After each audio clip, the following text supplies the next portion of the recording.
As you've heard from the MC, this forum is put together by the Global Center for Law, Business and Economy. The Global Center is an elite research institution and policy think tank. What we do is we try to address matters of contemporary concerns in business, economy, and law through a mixed disciplinary and interdisciplinary approach. The center creates synergies with corporations, professional bodies, and universities from across the globe to consult, design, and deliver continuous human capital and self-development programs. We do this through seminars like this, conferences, and workshops. Therefore, the sub-Saharan African, what will meet escalating demand for energy, whilst also reducing the greenhouse emissions. So this conference, this forum, must address this very, very niggling question, and answers has to be provided going forward. It's time now to take some goodwill messages. All communities facing, which is closely linked with climate change. And a lot of countries are clearly affected by this change process. Especially during my visit to Bayelsa State University of my Excellency and taking up this position as Vice Chancellor of a new university, I could touch the issues connected with the climate change. Lots of research output have come out. Still, no steps have been taken to ensure the change process that is rampant in that particular society to be curtailed. And we need to act on it, and we need to support the communities surrounded by it. And hence, because we are exactly focusing into an educational institution which can deliver, absolutely, which can deliver and act as a catalyst for the change process. We are not just acting as a university, but we are trying our level best to put the center, specifically for the centers, to do the research activities, to do the entrepreneurial activities connected with the climate change in addition to the climate change. It's very important that the policymakers, the non-governmental organization, the cooperative bodies, and the people surrounded, in addition to the academic community, they should work together to act as a catalyst for this change process. So I deeply touched the devastating impact which has created in the Niger Delta region.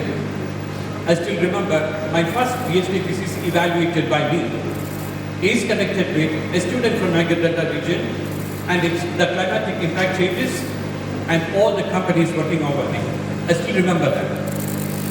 So it's a very, very serious concern which we are exactly addressing today. I'm sure this particular the climate forum, which will be providing a resolution at the end of this forum to the policymakers to have the guidelines how to move about that. And we should work together for the creation of these guidelines and policies which should support the government to act as a stable body and ensure absolute climatic environment for the community. And I wish all the best for this particular climate conference to have its impact towards the policy making. Thank you so much, and best wishes to everybody. Thank you, Excellency. Ladies and gentlemen, firstly, let me bring you greetings on behalf of the Senate Committee on Ecology and Climate Change. And let me join the organizers, the Global Center for Law, Business and Economy, in welcoming all participants to this Africa Climate Forum. Let me also thank the organizers for their foresight and thoughtfulness in holding and organizing this summit and thank them for extending their kind invitation to me as chair of the Senate Committee, and also for affording me this opportunity to make few remarks. I'm deeply honored by this as we gather here to discuss a topic that is of paramount importance, i.e. powering the future, financing energy transition for sustainable progress. As we gather here today, we are faced with a global imperative to address the challenges of climate change, environmental degradation, and ultimately the need for a sustainable and equitable energy future. The urgency of this topic and its importance cannot be overemphasized. The decisions arising from the conversations and interactions that we will have today moving forward will continue to shape the future that we all desire. Our dependence on fossil fuel has not only contributed to global warming, but also resulted in air pollution, geopolitical and even local conflicts, and social inequities. It's our collective responsibility, therefore, to drive this energy transition and financing, as you will all agree, will continue to play a central role in this endeavor.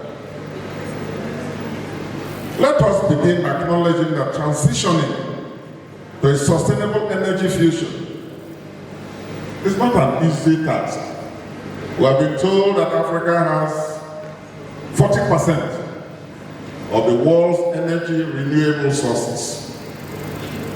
And yet, the available financing so far indicates that we have only attracted 2%. So the task is not easy. Talking about financing the transition, such as what the organizers have assembled all of us here to do, is not an easy task, but it's a worthwhile endeavor. It requires massive investments in clean energy infrastructure,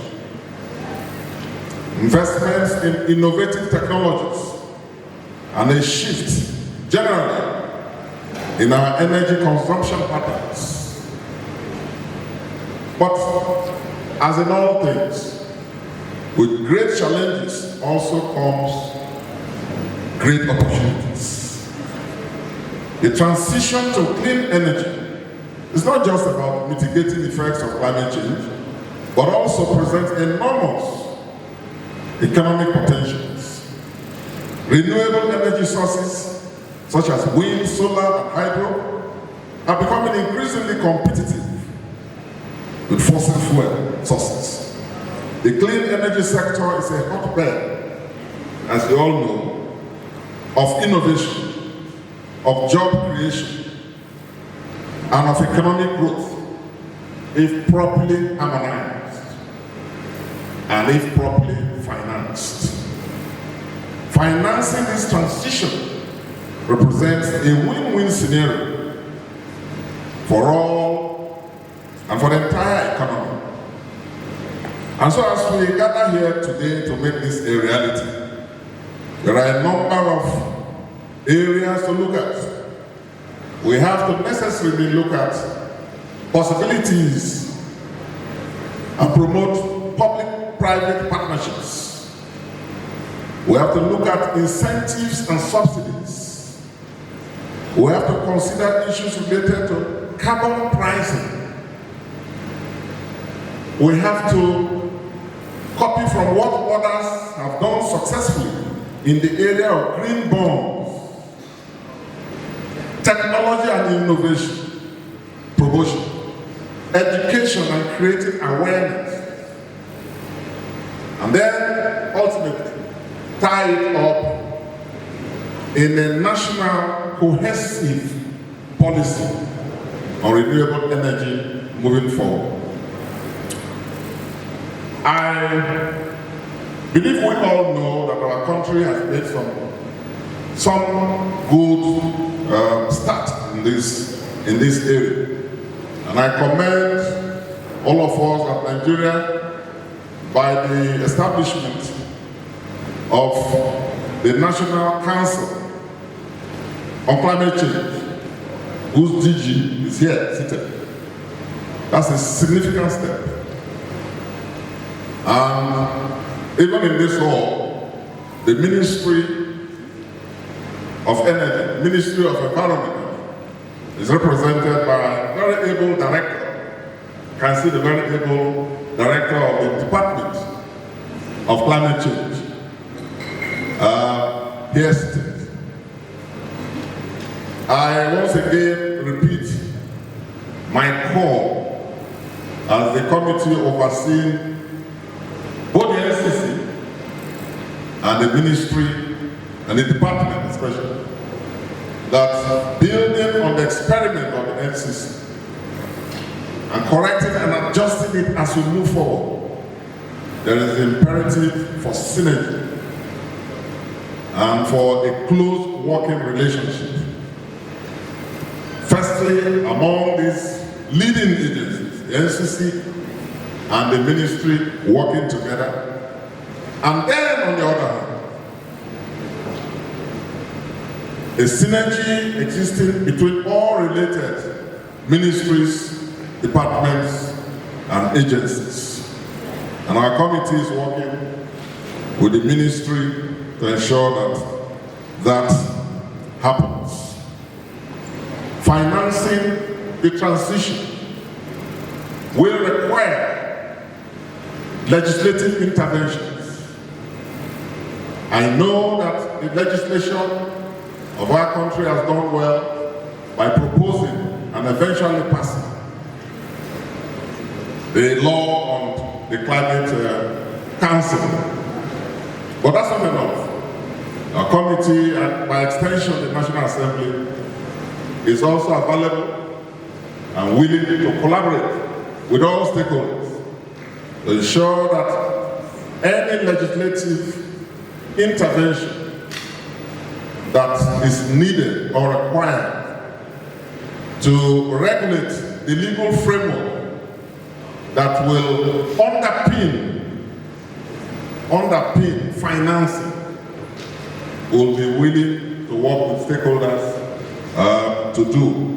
If it means strengthening existing legislations, if it means proposing and working on existing legislation, new legislations, to bring it at par with what obtains globally. Essentially, as you all know, we can't make any headway unless we create an environment that will attract the needed financing for this energy transition. And as you meet here as a follow-up to the Nairobi Summit, or the Charge Summit, to also look at ways by which the legislation can come to our aid, to see how new laws, if possible, are proposed, to see how existing legislations are re-examined with a view to strengthening the local legislative mechanism that will underpin financing, create confidence, create systems and structures that will enable people out there to bring financing to support the energy transition. Once again, I commend the organizers for bringing all of us here. And I thank all of you participants for finding time to be here. I won't be staying till the end because I have to go back and join my colleagues as we are sitting in plenary. But I can assure you that the outcomes of any deliberation of this summit, as it relates to the mandate of the legislation, we will gladly receive it and support and work on it. I wish you all a very fruitful and very productive interaction in this summit. And I look forward to joining you in several other fora to continue to explore ways by which we can bridge the gap between our energy, clean energy needs moving forward, and then the financing that is needed to make that happen. Thank you very much, and God bless you.